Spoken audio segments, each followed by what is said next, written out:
இதை பேசி முடிக்கிறதுல உங்களுக்கு என்ன பிரச்சனை? அவங்க தரப்பு தயாராக இருக்குன்னு சொல்கிறாங்களே, உங்கள் தரப்பில் நீங்கள் ஏன் பேசக்கூடாது என்று நீதிபதி அவர்கள் கேட்டார். மூத்த நீதிபதி ஜெயச்சந்திரன் அவர்கள் ராம ரவிக்குமார் தரப்புக்காக ஆஜரான உச்சநீதிமன்ற மூத்த வழக்கறிஞர் குரு கிருஷ்ணகுமார் அவர்களிடம் கேட்டார்.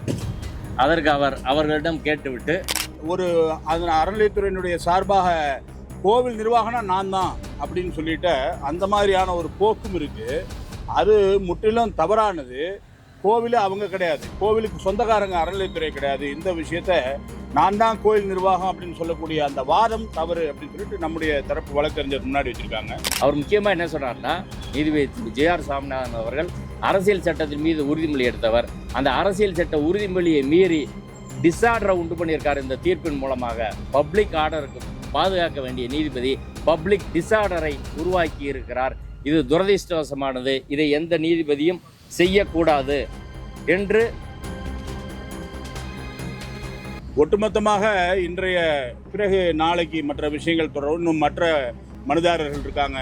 திரு பரமசிவம் அவர்கள் இருக்காங்க, ராம ரவிக்குமார் இருக்காங்க, சோலை கண்ணன் இருக்கார், கார்த்திகேயன் இருக்கார், இப்படி பல இருக்குது. நாளைக்கு தொடரும் அப்படி சொல்லியிருக்காங்க. இதில் ஒரு மிக முக்கியமான விஷயம் தொடர்ந்து இந்து முன்னணி சொல்லி கொண்டிருக்கிறது, தர்கா, நெல்லித்தோப்பு, அதில் உள்ள மண்டபம், கொடிமரம், அந்த தர்கா அமைந்திருக்கக்கூடிய மொத்த மலைப்பகுதியும் தர்கா நிர்வாகத்துக்கு சொந்தம் என்று 1923 தீர்ப்பு இருக்கிறது. அந்த மொத்த மலைப்பகுதியில் இந்த கொடிமரத்துக்கு அருகில்தான் இவர்கள் சொல்லக்கூடிய தூண் வருகிறது. எனவே அந்த தூண் என்பது எங்கள் இடத்தில் இருக்கிறது. வக்ஃபோர்டுக்கு சொந்தமான இடத்துல, தர்காவுக்கு சொந்தமான இடத்துல அந்த தூண் இருக்கு. அந்த தூணில் தீபம் ஏற்ற சொல்லி நீதிபதி எப்படி சொல்ல முடியும்? இதனால் வரைக்கும் அப்படி ஒரு நிலைப்பாடை நம்ம என்றைக்குமே எடுத்ததில்லை, இனி மேலும் நம்ம எடுக்க போகிறதில்ல. ஆனால் ஒரு நண்பராக நீங்கள் வந்தீங்கன்னா நான் கூட்டிகிட்டு போகிறேன்னு சொல்கிற வாய், நீங்கள் உங்களுடைய மத நோக்கத்தோடு நீங்கள் வந்தீங்கன்னா நான் விட மாட்டேன்னு சொல்கிறது எந்த வகையில் ஏற்றுக்க முடியும்? யாருமே நீதிமன்றத்தில் அது தீபத்தூண் என்பதற்கான ஆதாரங்களை தராத போது நீதிபதி அவர்கள் எங்கிருந்து அதை எடுத்தார்? இதை உச்சநீதிமன்ற மூத்த வழக்கறிஞர் கேட்டார். இப்போ தீபத்தூண் என்பது நீதிபதியோட கற்பனை. தீபத்தூண் என்பது நீதிபதி ஜே.ஆர். சாமிநாதன் அவர்களுடைய கற்பனை. அது fiction or imagination of the learned single judge என்று சொன்னார்.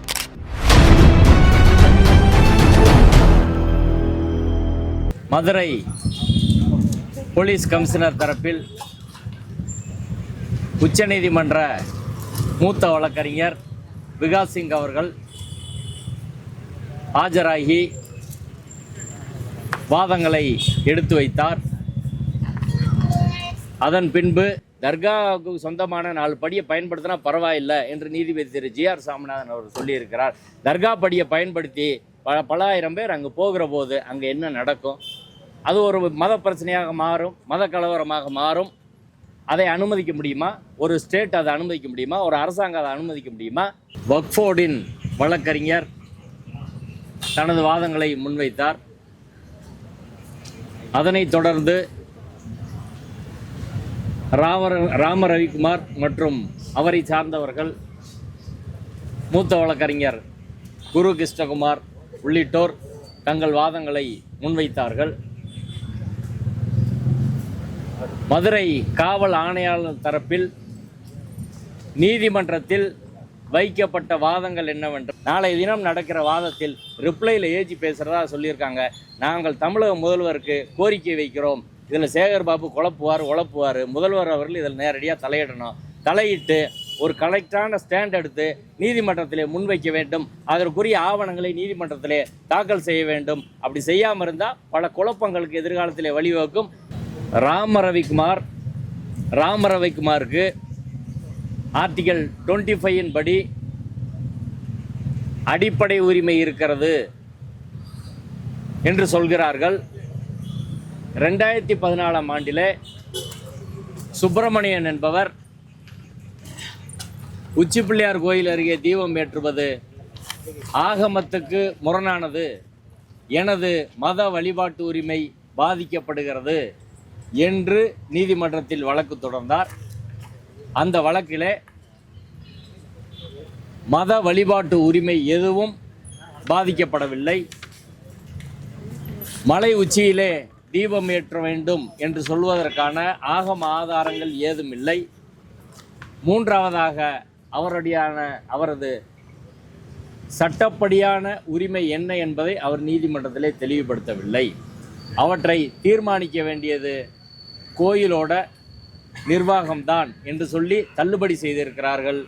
எனவே ராமரவிக்குமார் அவர்களின் மத அடிப்படையிலான அடிப்படை உரிமையோ மத வழிபாட்டு உரிமையோ அதே போல காமன் லாவில் உள்ள உரிமையோ எந்த வகையிலும் பாதிக்கப்படவில்லை என்பதை இந்த நீதிமன்றம் ஏற்கனவே உறுதி செய்திருக்கிறது. 2014 நீதிபதி திரு வேணுகோபால் அவர்களின் 2 தீர்ப்புகள். அதற்கு பிறகு அதுக்கு மேலே அப்பீல் போது அந்த 2 அப்பீலில் நீதிபதிகள் திரு MM சுந்தரை சதீஷ்குமார் அமர்வும் அதை உறுதி செய்திருக்கிறார்கள். நீதிபதிகள் திரு கல்யாண சுந்தரம் பவானி சுப்பராயன் அமர்வும் அதை உறுதி செய்திருக்கிறார்கள். எனவே அந்த தீர்ப்பு இறுதியானது. அந்த தீர்ப்பின்படி யாருக்கும் மத உரிமை மத வழிபாட்டு உரிமை பாதிக்கப்படவில்லை என்பதை சொல்லியிருக்கிற போது திரும்ப அதே கோரிக்கையை ஒருவர் வைத்து வர முடியாது என்பதை உச்சநீதிமன்ற மூத்த வழக்கறிஞர் முதல் வாதமாக முன்வைத்தார். இரண்டாவதாக 1923ஆம் ஆண்டு தீர்ப்பு மதுரை சார்பு நீதிமன்ற நீதிபதி ராம் ஐயரின் தீர்ப்பில் ஒரு விஷயம் மிக தெளிவாக குறிப்பிடப்பட்டிருக்கிறது. 1872ஆம் ஆண்டும் 1912ஆம் ஆண்டும் 2 முறை தர்கா அருகில் உள்ள மலை உச்சியில் தீபம் ஏற்றுவதற்கான முயற்சி மேற்கொள்ளப்பட்டது.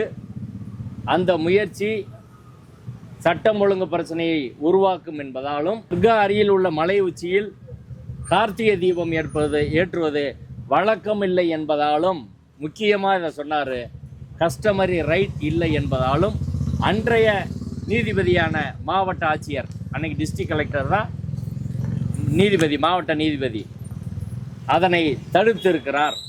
எனவே 1923ஆம் ஆண்டு தீர்ப்பு என்பது மிக தெளிவாக மலை உச்சியில் கார்த்திகை தீபம் ஏற்றுவது வழக்கம் இல்லை என்பதை உறுதி செய்திருக்கிறது. ஏற்கனவே நடந்த முயற்சி சட்டம் ஒழுங்கு பிரச்சனையை உருவாக்கும் என்று தடுக்கப்பட்டிருக்கிறது. எனவே 1923 தீர்ப்பு என்பது முக்கியமானது என்பதை மூத்த வழக்கறிஞர் அவர்கள் சொன்னார். அந்த 1923 தீர்ப்பைத்தான் 1996ஆம் ஆண்டு நீதிபதி கனகராஜ் அவர்கள் தீர்ப்பில் 1996 சொல்லியிருக்காரு. அந்த தீர்ப்பின் முதல் டைரக்ஷனை 1923ஆம் ஆண்டு தீர்ப்பை மதிக்க வேண்டும், அந்த தீர்ப்பை எல்லா தரப்பும் ஏற்றுக்கொள்ள வேண்டும் என்று 1996 திரும்ப சொல்லியிருக்காரு. இந்த 96 தீர்ப்பை வைத்துத்தான் இப்போது ராமரவிக்குமார் வழக்கு போட்டிருக்கிறார். எனவே 96 தீர்ப்பில் 1923 தீர்ப்பை மதிக்க வேண்டும் என்று சொல்லியிருக்கிறார்கள். அந்த 1923 தீர்ப்பில் இது கஷ்டம் இல்லை, பழக்கம் இல்லை, கோயிலோட பழக்கம் இல்லை, இது சட்டம் ஒழுங்கு பிரச்சனையை உருவாக்கும் என்று சொல்லிவிட்டார்கள். எனவே அந்த தீர்ப்பு அந்த தீர்ப்பு மறுபடியும் 1996 உறுதி பண்ணியிருக்கிறாங்க. அந்த தீர்ப்பை எல்லோரும் மதிக்க வேண்டும். அதற்கப்புறம் இப்போ உள்ள நீதிபதி அவர்களும் அந்த தீர்ப்பை மதிக்க வேண்டும். ஆனால் அதற்கு மாறாக அவர் தீர்ப்பு வழங்கியிருக்கிறார் அப்படின்னு சொல்கிறார். மூன்றாவது காரணம் என்ன சொன்னார்னா, தீபத்தூண் என்கிற வார்த்தை எங்கேருந்து நீதிபதி எடுத்தார்? தீபத்தூண் என்ற வார்த்தை ராமரவிக்குமாரோ மற்றவங்க ராமரவிக்குமார் வழக்கில் எங்கேயுமே சொல்லலை, அவர் பெட்டிஷனில் எங்கேயுமே சொல்லலை. அதற்கு எந்த ஆதாரமும் எவிடன்ஸும் கொடுக்கல. யாருமே நீதிமன்றத்தில் அது தீபத்தூண் என்பதற்கான ஆதாரங்களை தராத போது நீதிபதி அவர்கள் எங்கிருந்து அதை எடுத்தார்? இதை உச்சநீதிமன்ற மூத்த வழக்கறிஞர் கேட்டார். இப்போ தீபத்தூண் என்பது நீதிபதியோட கற்பனை. தீபத்தூண் என்பது நீதிபதி GR சுவாமிநாதன் அவர்களுடைய கற்பனை. அது fiction or imagination of the learned single judge என்று சொன்னார். தீபத்தூண் என்பது 1923 1920லேருந்து 2024 வரை எங்கேயுமே வரல, எந்த வழக்கிலையும் வரல. இவங்களும் இப்போ கேஸில் அவர் பெட்டிஷனில் சொல்லலை, ரிட் அபிடேவிட்டில் மட்டும் சொல்கிறாங்க. அதுக்கு எந்த ஆதாரம் கொடுக்கல. அப்படி இருக்கிற போது நீதிபதி அவர்கள் இந்த வார்த்தையை எங்கிருந்து எடுத்தார்? தீபத்தூண் என்பது நீதிபதி அவர்களின் கண்டுபிடிப்பு, அவரது கற்பனை, அவரோட ஃபிக்ஷன் அல்லது இமேஜினேஷன் என்ற வார்த்தையை உச்சநீதிமன்ற மூத்த வழக்கறிஞர் நீதிமன்றத்தில் சொன்னார். அடுத்து அதற்கு பிறகு தொடர்ச்சியாக நடக்கிற கண்டெம்ட் வழக்கில் கூட நீதிபதி அவர்கள் அடுத்து சீஃப் செக்ரட்டரி வரணும், ஏடிஜிபி லா அண்ட் ஆர்டர் வரணும், இவங்க ஏற்றலைன்னா சிஎஸ்எஃப் போலீஸ் போய் ராம ரவிக்குமாரை ஏற்றணும், இப்படி பல்வேறு உத்தரவுகளை வழங்குகிறார். இது எல்லாம் அரசியல் சட்டத்துக்கு முரணானது. நீதிபதிகளும் சட்டத்துக்கு உட்பட்டவர்கள் தான், நீதிபதிகளும் அரசியல் சட்டத்துக்கு உட்பட்டவர்கள் தான்.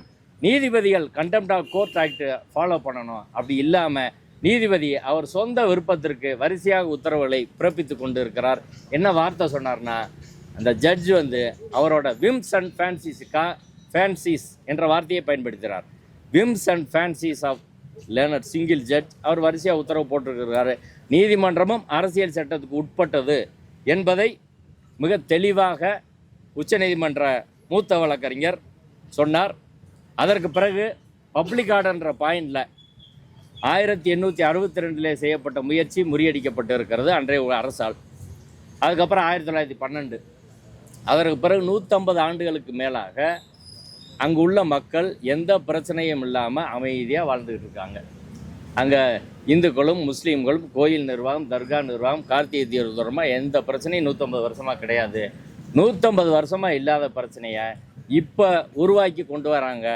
அது பப்ளிக் ஆர்டர் அப்படின்றது ரொம்ப ரொம்ப முக்கியமானது. ஆர்டிகல் 25ல் ஒரு மத வழிபாட்டு உரிமை என்பது அப்சல்யூட் ரைட் கிடையாது, முழு முற்றான உரிமை கிடையாது.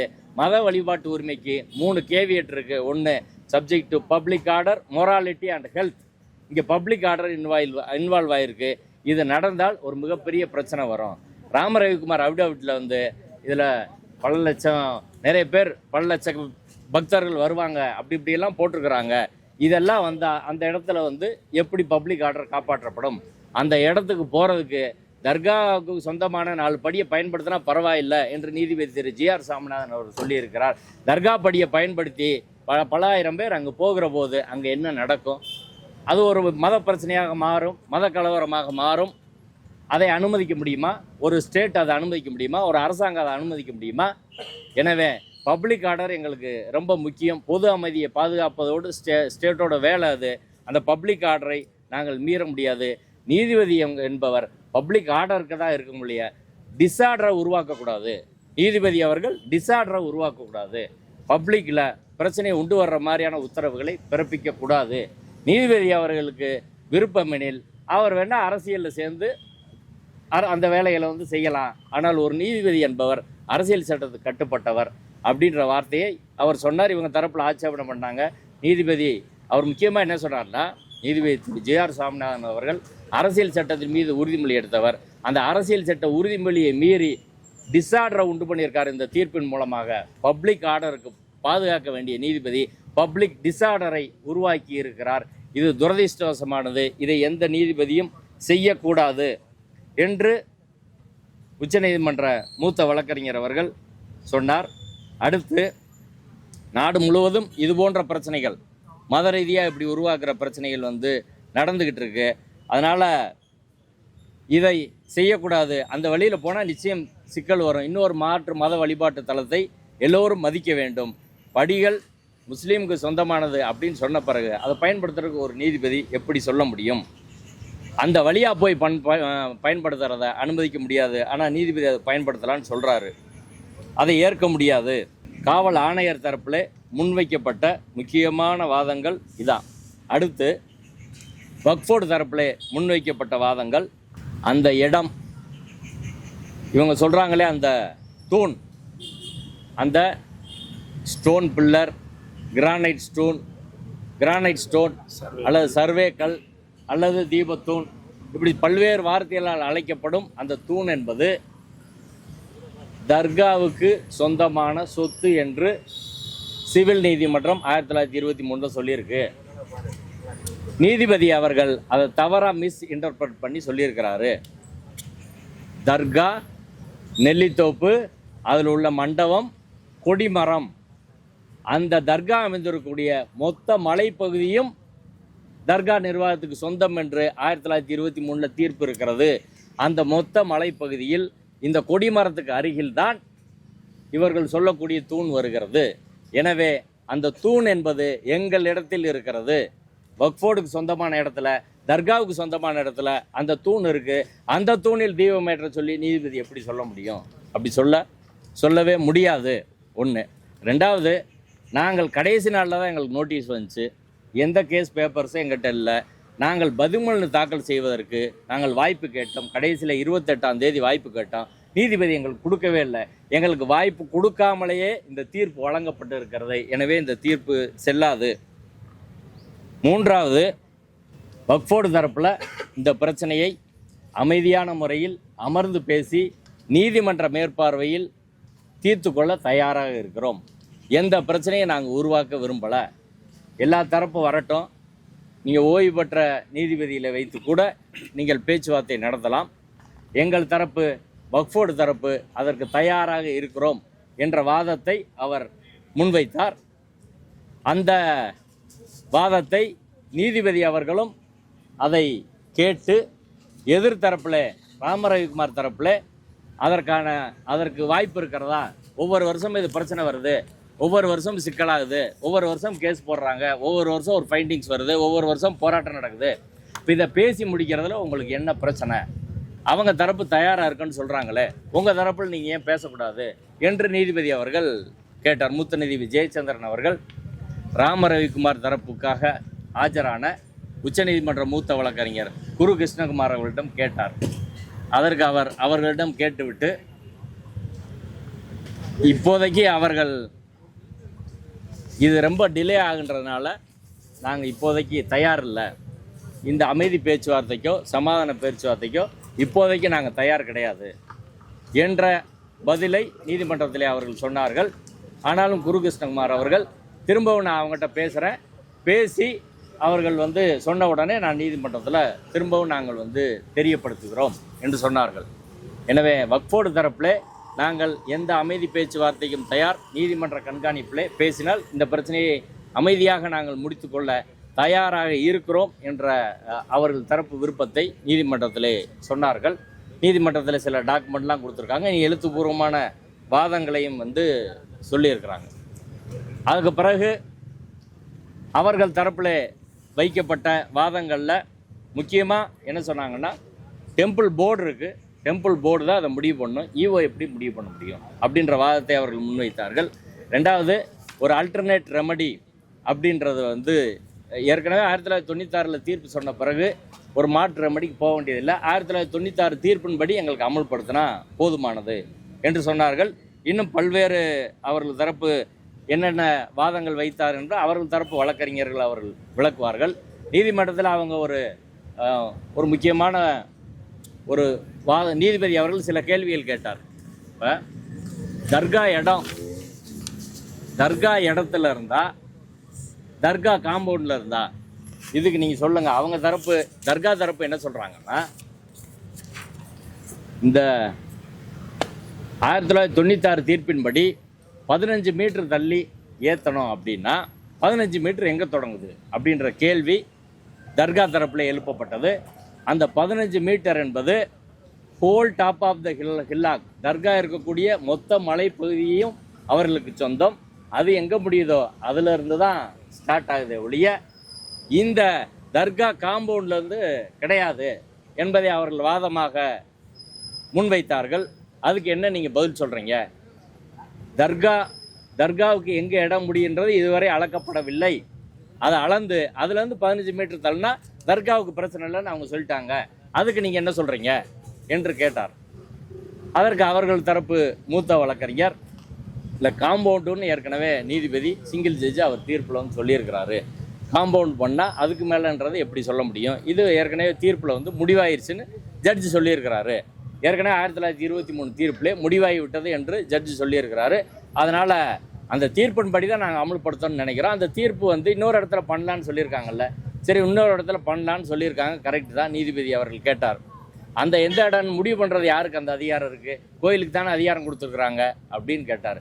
கோயிலுக்கு அதிகாரம் கொடுத்துருக்குறாங்க, ஆனால் இப்போ பக்தர்கள் விருப்பத்துக்கு செய்யணும்னு சொல்லியிருக்கிறாங்க, அதான் பக்தர்கள் கேட்குறாங்க, கோயில் அதை முடிவு பண்ணணும் என்று பதில் சொன்னார்கள். மொத்தத்தில் இன்னைக்கு நடந்த வாதத்தில் முக்கியமாக பப்ளிக் ஆர்டர் அப்படின்றது ஒரு ஸ்டேட்டுக்கு ரொம்ப ரொம்ப முக்கியம். மக்கள் அமைதியான முறையில் வாழ்ந்து கொண்டு இருக்கிறார்கள்.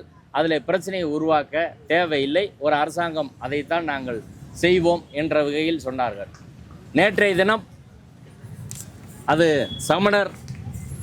சமணர்கள் பயன்படுத்திய ஒரு தூண் என்பதான வாதம் மூத்த வழக்கறிஞர், கோயிலுக்காக ஆஜரான மூத்த வழக்கறிஞர் ஜோதி சார்பிலே முன்வைக்கப்பட்டது. எங்கள் கருத்து என்னன்னா, அந்த இப்போ பிரச்சனைக்குள்ளாக இருக்கக்கூடிய அந்த ஸ்டோன், அந்த கல் தூண் என்பது சர்வே ஸ்டோன் என்பதை நாங்கள் மிக தெளிவாக ஆரம்பத்திலிருந்து சொல்கிறோம். அதற்கான ஆதாரங்களை மாவட்ட ஆட்சியரிடம் நேரடியாக சமர்ப்பித்திருக்கிறோம். தமிழ்நாடு அரசு அதற்கான ஆதாரங்களை திரட்டி வச்சுருக்கிறாங்க, டேபிள்லே வச்சுருக்கிறாங்க. ஜட்ஜிட்ட எதுக்கு கொடுக்க மாட்டுறாங்க? அரசோட நிலைப்பாடு என்ன? உண்மையை கோர்ட்டில் சொல்லணுமா இல்லையா? ஏன் தமிழ்நாடு அரசு சொல்ல மாட்டுறாங்க? எதுக்கு தயங்குறாங்க? இன்னைக்கு அவர்கள் தரப்பில் வைக்கப்பட்ட வாதத்தில் அந்த ஸ்டோன் என்னன்றது இதுவரை அவங்க கிளியராக சொல்லலை அப்படின்னு தமிழ்நாடு அரசை நோக்கி அவர்கள் கேட்கிறார்கள். அது என்ன கல்லுன்னு இதுவரை அவங்க சொல்ல மாட்டுறாங்க, ஆளாளுக்கு ஒன்று சொல்கிறாங்க அப்படின்னு. இப்போ தமிழ்நாடு அரசின் சார்பில் ஏற்கனவே ஆஜராகி வாதிட்ட மூத்த வழக்கறிஞர், தமிழ்நாடு அரசு சார்பில் கோயில் நிர்வாகம் ஈஓ சார்பாக வாதிட்ட மூத்த வழக்கறிஞர் மாசிலாமணி அவர்கள் அது கிரானைட் ஸ்டோன் அல்லது சர்வே ஸ்டோன் அப்படின்னு சொல்கிறாரு. நேற்று அதே கோயிலுக்கு ஆஜராகி வாதிட்ட மூத்த வழக்கறிஞர் ஜோதி அவர்கள் அது சமணர் காலத்து தூணா இருக்கலாம் அப்படின்னு அவர் சொல்கிறாரு. இந்த குழப்பங்கள்லாம் எதுக்கு வருதுன்னு எங்களுக்கு புரியலை. அது சர்வே ஸ்டோன் என்பதற்கான ஆதாரங்கள் வெள்ளையர் பிரிட்டிஷ் காலத்திலிருந்தே மிக தெளிவாக இருக்கிறது. அடுத்து 2022 சர்வே டிபார்ட்மெண்ட் ஆஃப் இந்தியா மிக தெளிவாக அந்த 2 ஜிடி ஸ்டேஷன் அங்கே இருக்குன்னு கொடுத்துருக்குறாங்க. இதையும் நாங்கள் அரசாங்கத்திற்கு கொடுத்துருக்குறோம். தொல்லியல் துறையை நீங்கள் ஆய்வு பண்ணீங்க, அதை ஏன் நீதிமன்றத்தில் சொல்ல மாட்டீங்க? நீதிமன்றத்தில் தமிழக அரசு ஒரு கிளியரான ஸ்டாண்ட் எடுக்கணும். இப்போ ஏன் ஹெச்ஆர்என்சிக்குள்ளே இந்த குழப்பங்கள் நடக்குது, யார் அதுக்கு காரணம் அப்படின்னு தெரியல. ஒரு ஸ்டாண்ட் எடுத்து கிளியராக பேசணும். தமிழ்நாடு அரசுக்கு எல்லா ஆவணங்கள் அவங்ககிட்ட இருக்குது, சர்வே டிபார்ட்மெண்ட் இருக்குது, தொல்லியல் டிபார்ட்மெண்ட் இருக்குது. அதை அவங்க சொல்ல வேண்டியதானே? சொன்னால் ஒரு காரணங்களை அவர்கள் முன்வைக்கிறார்கள். இது ஒன்றிய அரசின் தொல்லியல் துறை ஆய்வுக்கு போயிடும். இப்போ நீங்கள் சொல்லைனால அது ஆய்வு நீதிபதியில் நினச்சா கொடுக்க முடியுமே? ஆய்வு பண்ணட்டுமே, அது சர்வே ஸ்டோன் தானே. தமிழ்நாடு அரசு தொல்லியல் துறையும் சேர்ந்து எல்லாரும் ஆய்வு பண்ணட்டும். அது என்ன பிரச்சனை? இப்போ தமிழ்நாடு அரசு கையில் வைத்திருக்க ஆவணங்களை நீதிமன்றத்தில் தருவதற்கு அவர்களுக்கு என்ன தயக்கம்? ஒரு காங்கிரீட்டான ஸ்டாண்ட் எடுக்கிறதுல என்ன பிரச்சனை? உண்மையே நீதிமன்றத்தில் சொல்ல வேண்டும். இப்படி குழப்பத்துக்கு வழிவகக்கூடாது.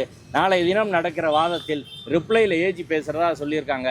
நாங்கள் தமிழக முதல்வருக்கு கோரிக்கை வைக்கிறோம், இதில் சேகர் பாபு உழப்புவார். முதல்வர் அவர்கள் இதில் நேரடியாக தலையிடணும். தலையிட்டு ஒரு கரெக்டான ஸ்டாண்ட் எடுத்து நீதிமன்றத்திலே முன்வைக்க வேண்டும். அதற்குரிய ஆவணங்களை நீதிமன்றத்திலே தாக்கல் செய்ய வேண்டும். அப்படி செய்யாமல் இருந்தால் பல குழப்பங்களுக்கு எதிர்காலத்திலே வழிவகுக்கும். இன்னும் ஒரு 25 வருஷத்துக்கு ஒரு முக்கியமான ஒரு பிரச்சனை.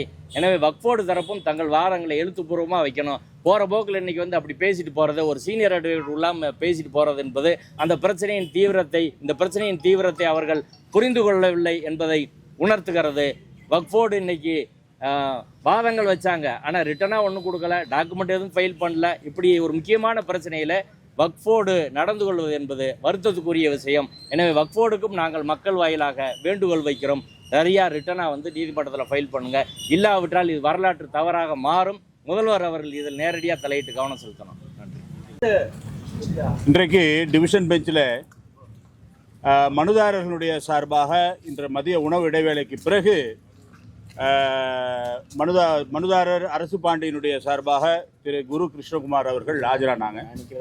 குரு கிருஷ்ணகுமார் அவர்களும் திரு ஸ்ரீராம் அவர்களும் இன்னும் ஏனைய வழக்கறிஞர்கள் எல்லாரும் வந்திருக்காங்க. டெல்லியிலேருந்து கூட வந்திருக்காங்க. உடனே டெல்லியிலேருந்து வந்திருக்கிறதுனால அவங்க தமிழ்நாட்டில் வேற ஆள் கிடைக்கலையான்னு கேட்காதீங்க. அவர்கள்லாம் பக்கா தமிழர்கள், பச்சை தமிழர்கள், திருநெல்வேலிக்காரர் ஒருத்தர். அதனால் நாம் இந்த விஷயத்தை புரிந்தவர்கள், முருகனை அறிந்தவர்கள், முருக பக்தியில் ஈடுபட்டவங்க, அந்த அடிப்படையில் தான் வழக்கறிஞர்களும் கூட அவங்க வந்திருக்காங்க. அவங்க சொல்லக்கூடிய வெவ்வேறு விஷயம் என்ன அப்படின்னு சொன்னால், குறிப்பாக இன்றைக்கி சொன்னதில் இந்து சமய அறநிலையத்துறை அதனுடைய சட்டத்தினுடைய அடிப்படையில் தனக்கு அதெல்லாம் உரிமைன்னு தவறாக புரிஞ்சிருக்கு. தவறாக புரிஞ்சுக்கிட்டு அதை ஒட்டுமொத்தமாக அந்த கோவிலே தன்னுடையது தான் அப்படிங்கிற மாதிரியான ஒரு நிலைப்பாடு எடுத்திருக்கிறது. இது வந்து அதுக்கு ஒரு எடுத்துக்காட்டு இந்த நடந்த சம்பவங்கள். இதில் இன்னொரு விஷயம் என்ன சொல்லிட்டு சொன்னால், அவங்க ஒரு அறநிலையத்துறையினுடைய சார்பாக கோவில் நிர்வாகம்னா நான் தான் அப்படின்னு சொல்லிட்டு அந்த மாதிரியான ஒரு போக்கும் இருக்குது. அது முற்றிலும் தவறானது. கோவில் அவங்க கிடையாது, கோவிலுக்கு சொந்தக்காரங்க அறநிலையத்துறை கிடையாது. இந்த விஷயத்த நான் தான் கோயில் நிர்வாகம் அப்படின்னு சொல்லக்கூடிய அந்த வாதம் தவறு அப்படின்னு சொல்லிட்டு நம்முடைய தரப்பு வழக்கறிஞர் முன்னாடி வச்சுருக்காங்க.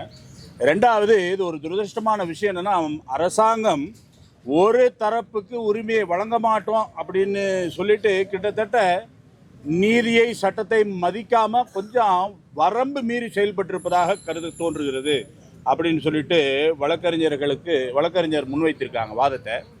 அதே போல் 1920 அடிப்படையில் இருக்கக்கூடிய தீர்ப்புலையும் 1996 தீர்ப்பின் அடிப்படையிலே தான் மேதகு ஒரு நீதியரசர் உட்கார்ந்த அமர்வு நீதியரசர் டிஆர்எஸ்னுடைய இதில் வந்து அதை பார்த்து தான் அவர்கள் பல்வேறு விஷயங்களை முடிவு பண்ணியிருக்காங்க. குறிப்பாக இப்போ இந்த வழக்கு 1996 அந்த நீதியரசர் தந்த தீர்ப்பின் அடிப்படையில் எனக்கோ அல்லது அறநிலையத்துறையோ விளக்கேற்றுங்க அப்படின்னு சொல்லக்கூடிய விஷயத்தினுடைய அடிப்படையில் தான் இது வந்து இன்னைக்கு இந்த டிவிஷன் பெஞ்ச்லேயும் அந்த விஷயம் வந்திருக்கு. அதனால் தீர்ப்பு அந்த விளக்கு ஏற்றுவதனும் அப்படிங்கிற அடிப்படையில் தான் இந்த வாதங்கள் எல்லாம் இருக்கணும். ஆனால் அதை விட்டுட்டு ஒட்டுமொத்தமாக கோவில் நிர்வாகமும் சரி, மற்ற அறநிலையத்துறையினுடைய அதிகாரியும் சரி, அரசும் சரி, எதிராக பக்தர்களுக்கு எதிராக ஒரு தரப்புக்கு மாறாக எதிராக செயல்பட்டிருக்கு அப்படிங்கிற மாதிரியான விஷயத்தை முன்வைத்திருக்கிறார்கள். இன்னும் கூட இது அமைதிக்கு குந்தகம், அதாவது லாண்ட் ஆர்டர் பிரச்சனை அப்படிங்கிற மாதிரியான விஷயத்தையும் முன் வச்சிருக்காங்க. ஆனால் இந்த லாண்ட் ஆர்டர் விஷயம் அப்படிங்கிற மாதிரி அது என்ன பிரச்சனை வர்றதுக்கான வாய்ப்புகளே என்ன, இதுக்கு முன்னாடியும் கூட அங்கே வந்து பீஸ் கமிட்டி மீட்டிங்கெல்லாம் போட்டு ஒரு வகையில் 2 சமுதாயத்தை சேர்ந்தவர்களெல்லாம் இதுக்கு முன்னாடியே கூட 2005 சமயத்திலேயே கூட அவங்க வந்து உட்கார்ந்து இதை பற்றியெல்லாம் பேசியிருக்காங்க. இப்படியாக இருக்கும்போது அந்த சமயத்திலே இந்த வேலைகள்லாம் முடிச்சிருந்தா இந்த சட்டம் ஒழுங்கு பிரச்சனை அந்த மாதிரியான விஷயங்கள்லாம் வந்திருக்காது அப்படின்ற விஷயமும் சொல்லியிருக்காங்க.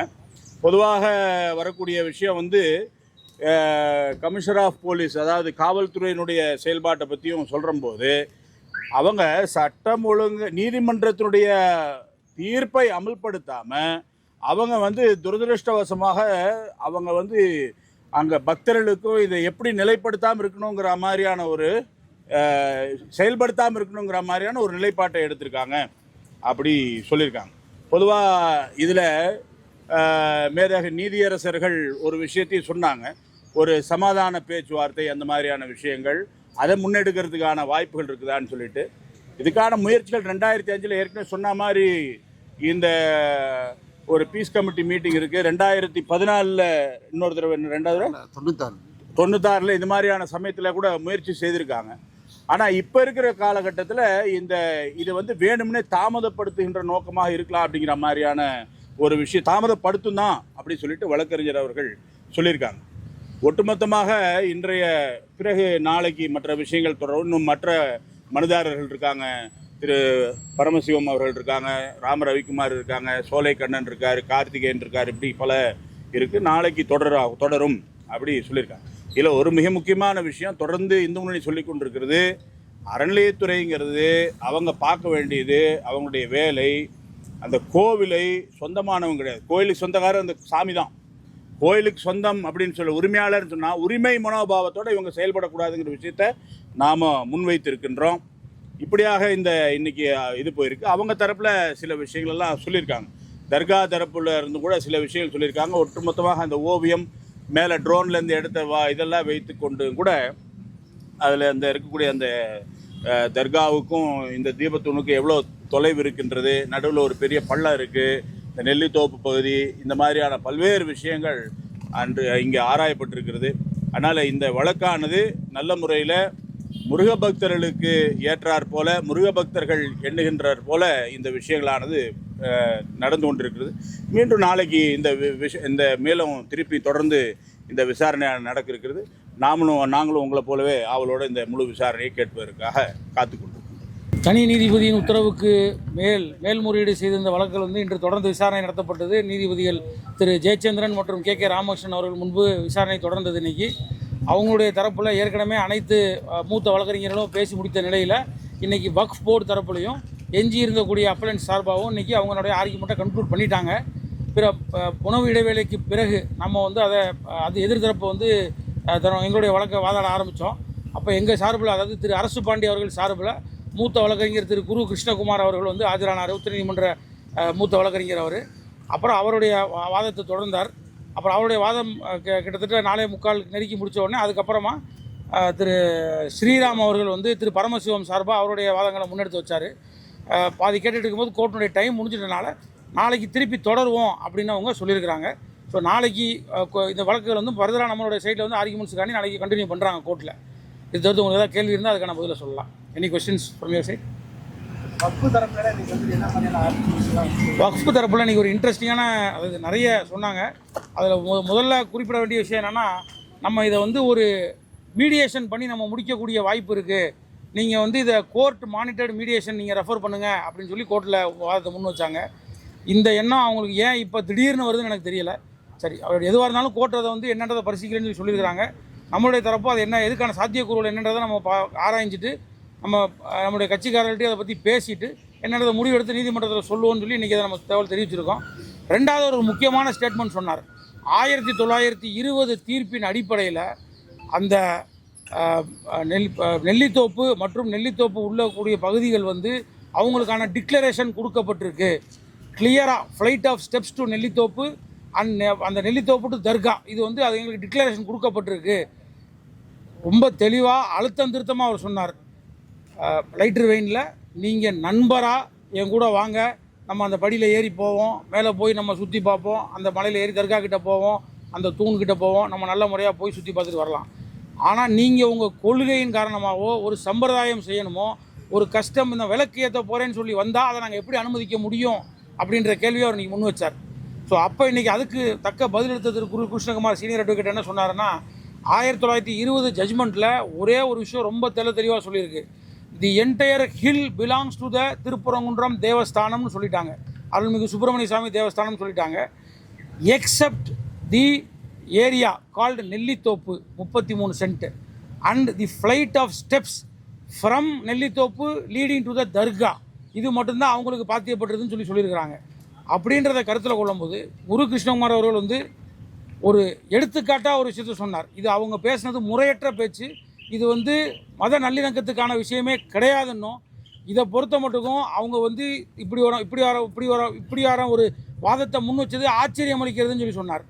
ஏன்னா அவங்க நம்ம என்ன சொன்னோம்னா, அப்படி பார்த்தா மலையினுடைய அடிவாரத்திலிருந்து அந்த நெல்லித்தோப்பு போகக்கூடிய படிக்கட்டுகள் அத்தனையும் அறநிலையத்துறைக்கு சொந்தம்னு சொல்லி நீதிமன்ற தீர்ப்பில் சொல்லியிருக்காங்க. அப்போ நம்ம அதே மாதிரி நினச்சா, நம்ம அந்த மாதிரி அவங்களுடைய மதத்தை புண்படுத்தணுன்ற எண்ணம் இருந்திருந்தா, அவங்கள காயப்படுத்தணும் இல்லை இதை ஒரு அரசியலாக்கணுன்ற எண்ணம் இருந்திருந்தா, நம்ம கீழேயே அனுமதிக்க மாட்டோம்னு சொன்னால் என்ன ஆகும்? இதனால் வரைக்கும் அப்படி ஒரு நிலைப்பாடை நம்ம என்றைக்குமே எடுத்ததில்லை, இனி மேலும் நம்ம எடுக்க போகிறதில்ல. ஆனால் ஒரு நண்பராக நீங்கள் வந்தீங்கன்னா நான் கூட்டிகிட்டு போகிறேன்னு சொல்கிற வாய், நீங்கள் உங்களுடைய மத நோக்கத்தோடு நீங்கள் வந்தீங்கன்னா நான் விட மாட்டேன்னு சொல்கிறது எந்த வகையில் ஏற்றுக்க முடியும்? நம்ம இங்கே வந்து மத நல்லிணக்கம், நம்ம கான்ஸ்டியூஷன் வந்து article 25 and 26 clearly speaks about right to religious belief. ஒவ்வொருத்தரும் அவங்க நினைக்கக்கூடிய, அவங்க வழிபடக்கூடிய முறைகளோ விதிகளோ யாருனாலும் அவங்களுடைய சொந்த விருப்பம்னு சொல்கிறாங்க. ஸோ அப்போ அதை மதித்து நம்ம அவங்கள முழுமையாக ஏற்றுட்டு இருக்கும்பொழுது இதை வக்ஃப் போர்டு கவுன்சில் பேசுகிறது தான் ஆச்சரியம் அளிக்குது.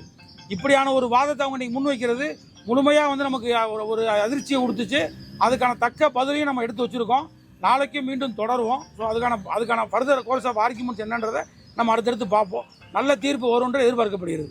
தமிழக அரசோட தலைமைச் செயலாளர், தமிழக ஏடிஜிபி ஆகியோர் வந்து நேரில் ஆஜராகிறதுக்கு விலக்கி கேட்டு அரசு தரப்புல வந்து பேசுறாங்கல்ல. ஆமாம், இன்னைக்கு வந்து அட்வொகேட் ஜெனரல் வந்து இன்னைக்கு எல்பிஏ ஃபைல் பண்ணியிருக்கிறத சுட்டி காட்டினார். நாளைக்கு இந்த வழக்கு வந்து கண்டெம்ட் வழக்கானது நீதிபதி ஜியா சுவாமிநாதன் பட்டியலிடப்பட்டிருக்கு அப்படின்னு சொன்ன உடனே அவரே அட்வொகேட் ஜெனரல் திரு PS ராமன் அவர்கள் வந்து ஒரு நல்ல ஒரு சீனியர் அட்வொகேட்டுக்கான முன்னுதாரணம். அவர் அதை சொல்லிட்டு as a advocate general of the state, first member of the bar, நான் அந்த கண்டெம்ட்டில் ஆஜராக மாட்டேன், அதை பற்றி நான் பேசவும் மாட்டேன்னு சொல்லிட்டார்.